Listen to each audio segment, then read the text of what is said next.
Hello friends, आज हम बात करेंगे क्रिमिनल प्रोसीजर कोड की सेक्शन 2B के बारे में। दोस्तों 2B में चार्ज की बात की गई है कि चार्ज क्या होता है, चार्ज किसे कहेंगे, चार्ज की हम डेफिनेशन देखेंगे। 2B में क्रिमिनल प्रोसीजर कोड की सेक्शन जो 2 है उसमें सब क्लॉज B है, उसमें B में चार्ज की डेफिनेशन बताई गई है दोस्तों। परंतु चार्ज की डेफिनेशन वहां पे क्लियरिटी नहीं कर रही है, क्लियर नहीं बता रही है कि एक्चुअली में चार्ज है क्या। तो दोस्तों हम चार्ज क्या है ये देखेंगे। इसके बाद चार्ज में जो कंटेंट्स होते हैं वो क्या क्या कंटेंट्स होने चाहिए, एक चार्ज में फ्रेमिंग ऑफ चार्ज में क्या क्या कंटेंट होने चाहिए, और समय सीमा और उसमें रीति कब बताई जाएगी, ये सब चीजें हम बात करेंगे। तो दोस्तों जब हम डेफिनेशन की बात करते हैं तो हम 2B में देखेंगे चार्ज के बारे में, और आगे जो 211 से लेके 224 तक बात की गई है, चार्ज का पूरा एक चैप्टर है, उसमें क्लियरिटी बताई गई है कि एक्चुअली में चार्ज में क्या क्या चीजें शामिल है, कंटेंट्स ऑफ चार्ज के बारे में वहां पे बताया गया है। तो दोस्तों सबसे पहले हम देखेंगे 2B के बारे में, मींस कि 2B चार्ज की डेफिनेशन क्या है, आरोप की डेफिनेशन क्या है, परिभाषा क्या है। तो दोस्तों यहाँ पे बताया गया है कि आरोप के अंतर्गत जब आरोप में एक से अधिक शीर्ष हो तो आरोप का कोई भी शीर्ष अभिप्रेत है। तो दोस्तों यहाँ पे बिल्कुल क्लियर नहीं हो रही है कि चार्ज का मतलब क्या है। तो मैं आपको बताती हूँ कि चार्ज का मीन्स क्या है। चार्ज अभियुक्त के विरुद्ध अपराध की जानकारी का ऐसा लिखित कथन है, अभियुक्त के विरुद्ध अपराध की जानकारी का ऐसा लिखित कथन है जिसमें विशिष्ट अभियोगों के बारे में यथार्थ निरूपण किया जाता है।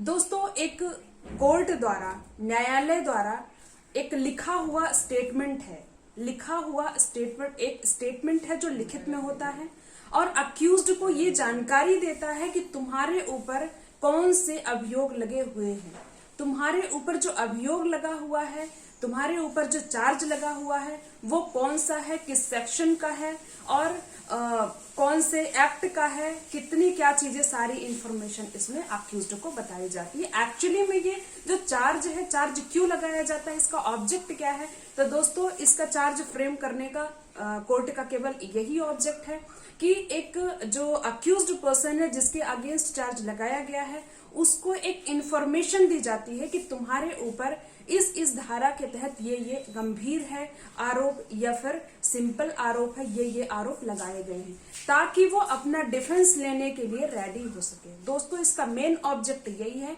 ताकि अक्यूज्ड जो है, अक्यूज्ड पर्सन जिसके ऊपर चार्ज लगाया जा रहा है, जिसके ऊपर चार्ज लगाया गया है, वो अपने अभियोग के बारे में आके अपनी प्रतिरक्षा कोर्ट में कर सके, उसके बारे में अपना लिखित कथन पेश कर सके, अपना डिफेंस ले सके, अपने आप को संरक्षित कर सके, कोर्ट में आके क्लियरिटी बता सके कि हमने ऑफेंस किया है या नहीं किया है।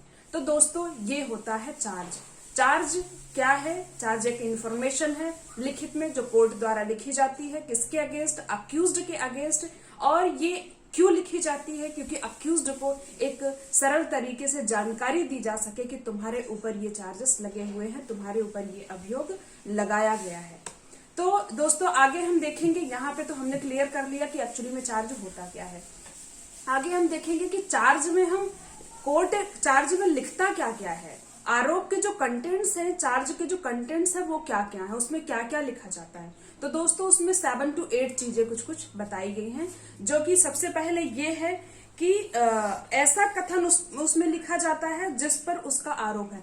अपराध का ऐसा कथन लिखा जाता है, उसे बताया जाता है, उस चार्ज में लिखा जाता है जिस पर उस अभियुक्त का आरोप है। अभियुक्त पर जिस अपराध का आरोप है वो चीजें लिखी जाती हैं उसमें चार्ज में।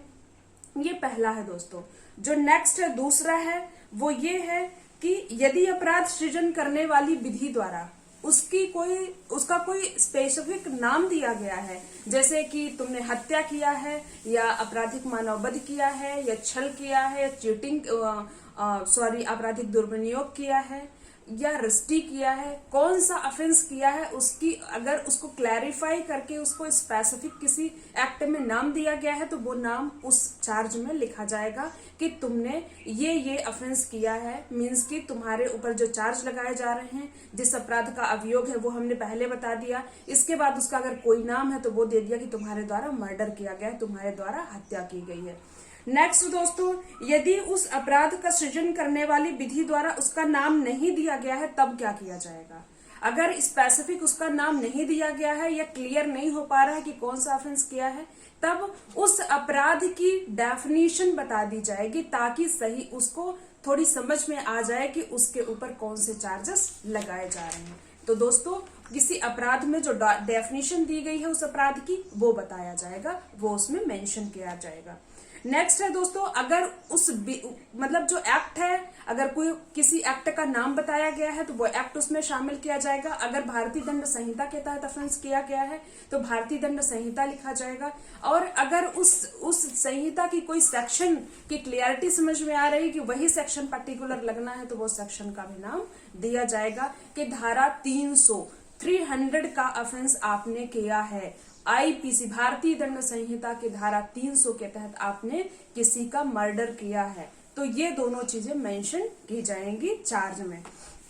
दोस्तों नेक्स्ट है, यदि तथ्य की आरोप लगा दिया गया है, इस तथ्य के समतुल्य माना जाएगा। आपके ऊपर चार्जेस लगा दिए गए हैं, इस तथ्य के समतुल्य माना जाएगा कि विधि की जो अपेक्षित शर्तें हैं वो पूरी कर दी गई हैं, वो कंप्लीट कर दी गई हैं। नेक्स्ट है दोस्तों, आरोप न्यायालय की भाषा में लिखा जाएगा। न्यायालय हमेशा आरोप जो लिखेगा वो अपनी भाषा में लिखेगा, भले से ही उसे अगर समझ में नहीं आ रहा है एक्यूज्ड पर्सन को तो ट्रांसलेटर के थ्रू उसकी लैंग्वेज में उसे बता सकेगा। नेक्स्ट और क्या लिखा जाएगा दोस्तों, अगर अक्यूज्ड का कोई प्रीवियस कन्विक्शन रहा है, कोई पूर्व दोष सिद्धि रही है, तो वो किस सेक्शन के तहत रही है, किस एक्ट के तहत रही है, उसका थोड़ा सा वर्णन कर दिया जाएगा ताकि जो उसमें चार्ज में जो प्रीवियस कन्विक्शन उसका दर्शित किया जा रहा है तो उस अपराधी को ये समझ में आ जाए कि तुम्हारा प्रीवियस कन्विक्शन भी यहाँ पे मेंशन हो रहा है। ये भी कोर्ट को पता है कि तुम पूर्व में भी अपराध कर चुके हो और किस धारा के तहत कर चुके हो, किस एक्ट के तहत कर चुके हो, उसका थोड़ा सा वर्णन बताया जाएगा और कौन सा एक्ट किया है ये भी उसमें मेंशन होगा।